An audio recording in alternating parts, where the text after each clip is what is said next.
Hi, I'm Gordon from Camera Labs, and this is my review of the Sigma 28 to 45mm f1.8 DG-DN Art, the world's first full-frame mirrorless zoom with a bright and constant aperture of f1.8. Launched in June 2024 at a price of around $1,300 or pounds, and available in Sony E and Leica L mounts, it's a truly unique lens with no direct rivals. Arguably the closest, in concept at least, is Canon's RF2870 f2, which reaches further, but costs twice as much, is 50% heavier, and a tad dimmer. In comparison, the Sigma is relatively light and affordable. In some respects, you could think of it as a full-frame version of Sigma's earlier 18-35 1.8, a popular older lens for cropped APS-C DSLRs. Or how about forgetting about fast zooms altogether and instead considering how this one lens could replace a set of 3 f1.8 primes? You could think of it as having a 28, a 35 and a 51.8 without having to carry and swap lenses. But can one zoom lens really perform as well as 3 primes? To find out, I tested the L-mount version on a Lumix S5 II and X body, although my optical results should equally apply to the Sony E-mount version. Fingers crossed for other mounts in the future. First things first, the Sigma 28-45 is a substantial lens, 88mm in diameter, 151mm long, and weighing in just under a kilo at 960 grams. This is a lens you certainly know you're carrying around, although it's actually narrower than Canon's RF2870 f2 and only 2/3 the weight of that lens. I'm also going to make some comparisons against a number of prime lenses in this review, and since I'm testing the L-mount version, here's an example of 3 lenses for that system that it could potentially replace. I've chosen to show you the Lumix S24, 35 and 50, all with 1.8 apertures, and each weighing roughly 300 grams. Now, while they're obviously not a perfect match for the zoom in terms of coverage, I chose this threesome as they're fairly close and share the same aperture, plus Panasonic and Sigma don't yet make a 28 mirrorless prime. Side note, have 28s gone out of fashion? The combined weight of these 3 primes is actually similar to the 28-45 zoom, but they'd occupy more space in your bag, and obviously you'd also need to factor in the time to change them and potentially lose an opportunity.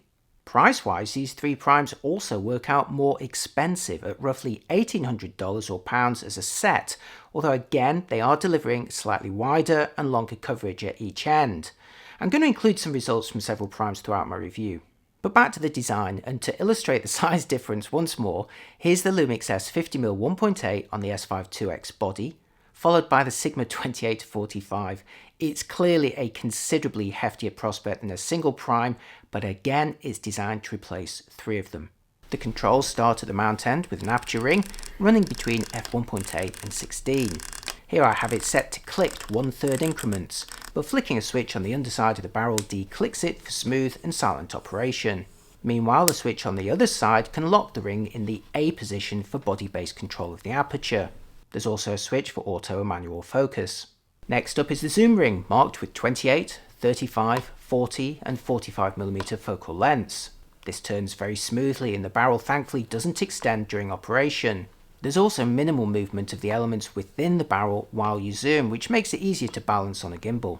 Next are a pair of customizable focus hold buttons, followed by a smooth and well damped manual focusing ring that spins freely. The greater than normal damping makes it easy to perform very small and precise adjustments, and I actually preferred it to some looser manual focusing rings. L-mount owners can also set the focus throw between 90 and 720 degrees for even greater precision. The substantial barrel unsurprisingly demands large filters with an 82mm thread at the end, although it is at least smaller than the 95mm thread of the Canon 2870. Sigma supplies a petal lens hood that twists and locks onto the bayonet with a button to release it. The build quality, as you'd expect for a Sigma art lens, is excellent. It's dust and splash proof and it includes a rubber grommet at the mount. Sigma also supplies a padded carrying bag for the lens, albeit not accommodating a body at the same time. Next for focusing, starting with the Sigma at 28mm 1.8 in single AFS mode on the S5 IIX with a central area, where you can see it refocusing without fuss. Like most cameras, single AF modes normally employ contrast detect autofocus for accuracy, hence the minor wobble to confirm, but switching to continuous AFC mode uses phase detect technology to confidently land on the subject. Now for the other end of the range at 45mm 1.8, again with a single area in AFS mode where you'll see similar performance. is quite snappy to refocus despite the contrast wobble to confirm, while switching to continuous AFC mode speeds up the process. Is a prime lens any quicker? Here's the Lumix S 50mm 1.8, again with a single area in single AFS mode, where the refocusing technique looks pretty similar to the Sigma zoom. And now in continuous AFC mode, where again there's less of a wobble, but similar overall speed. How about for video? Here's the Sigma 28-45 at 28mm 1.8, pulling focus smoothly and without fuss with a central AF area. And now with the lens set to 45mm 1.8, where again there's no fuss pulling focus between the bottle and the background. And during these clips you'll also see a preview of how the lens performs in terms of focus breathing, with little to no magnification change in these examples. And for comparison, here's the Lumix S 50mm 1.8, again here at 1.8, and showing similar performance when pulling focus for video. Static subjects are easy though, so how about one that's moving? Here I am with the Sigma 28-45 at 28mm 1.8, where you can not only see the camera and lens easily tracking me, but also the broad coverage at 28mm with a decent degree of separation between me and the background. Now 28mm may not be anywhere near wide enough for handheld vlogging at arm's length, but it looks great when presenting to a camera mounted on a tripod or held by another person. And now at 45mm 1.8, which may only be 1.6 times longer than 28, but it's delivering a comfortably tighter field of view here, while the 1.8 aperture is ensuring a nice blurred background. Again, it's an ideal focal length for presenting to camera, with a little more of the surroundings than you get at 50mm. In fact, the 28-45 range is actually really practical for video presentations. How about focus breathing? Here's the Sigma 28-45 at 28mm, manually focusing from infinity to the closest distance and back again. As I focus the lens closer, you'll see the field of view increases a little, as if I was zooming to a wider focal length. It's noticeable on this clip when focusing through the entire range, but it's less obtrusive in my earlier examples, which are more representative of how it will be used. And now at 45mm, again focusing from infinity to the closest distance and back again, where you'll see the Sigma lens widens the field of view a tiny amount. This is to much less of a degree than at the wide end though, and in general use I'd say it's essentially bereft of focus breathing at this end of the range. As a quick comparison, here's the Lumix S 50mm 1.8, again focusing from infinity to the closest distance and back again, and this time the field of view changes much more significantly, magnifying the image as if I'm zooming in. So the Sigma zoom behaves much better in terms of focus breathing, especially towards the longer end of the range. Moving on, a quick look at the focal range of the 28-45, taking you from mild wide angle to almost standard coverage. This works out as a mere 1.6 times zoom range, making it one of the shortest ranges out there, and that's going to be the sacrifice if you want to couple it with an f1.8 aperture and avoid the high costs of lenses like the Canon RF 2870. Just out of completeness though, here's the Canon 2870, admittedly with a different scene, but showing its greater range, 2.5 times in total from wide to long. Okay, now for the first of my optical tests, starting with my landscape view of Brighton Pier to illustrate the performance at a longer distance, and as always I've angled the view so that details run into the corners. I'll start with the Sigma at 28mm 1.8 here on the Lumix S5 II, before zooming into the middle for a closer look, and what you'll find is well-defined detail right out of the gate. Closing the aperture a tad to f2 brings a fractional boost in contrast, with the lens arguably peaking a stop later at f2.8, but to be honest it's looking really good at f1.8 and I'd certainly be very happy with the results here. So let's now return to the 1.8 version before heading into the far corner, where the details remain pretty sharp with no obvious complaints. Closing the aperture to f2 sees that tiny boost in contrast again, with the lens attaining peak crispness across the frame I'd say between f2.8 and f4, but again it's looking very respectable when shot wide open. A great start for the Sigma, so now let's zoom to roughly midway through its range at 35mm before taking a closer look in the middle. Here I'd say the Sigma is looking excellent, with crisp, contrasty details right out of the gate again, and lest you assume a prime lens would match or even beat it, here's the Lumix S 35mm, also at f1.8 on the right for comparison, where you'll see the details are noticeably softer. Close them both a tad to f2, and the Sigma on the left is mostly unchanged, while the Lumix on the right is a little improved, but it still falls behind the zoom. At f2.8, the Sigma gains a small boost in contrast, and while the Lumix Prime is now catching up, it remains a little behind. In fact, I'd say you have to close the prime lens to around f4 before it delivers the quality that the Sigma delivered when wide open at f1.8. So let's return to the Sigma at 1.8 before heading into the corners. With the aperture wide open, the Sigma manages to maintain an excellent degree of detail, especially when compared to the Lumix S35 on the right at the same aperture. As I close their apertures, a mild vignette lifts from the Sigma, but the Lumix on the right remains noticeably softer, and while the Sigma on the left peaks at around f2.8 to f4, the Lumix on the right never really catches up, even when looking away from the extremes. So now let's check out the Sigma zoom at the longest end of its range at 45mm, wide open again at f1.8. Taking a close look in the middle shows excellent detail with little to no benefit to closing the aperture any further. This bodes well for using the lens for portraits wide open, as we'll see in a moment. Moving into the corner shows those details remain nice and crisp, and there's only a little darkening due to vignetting to mention. As I close the aperture, the vignetting gradually lifts and is essentially gone by f4.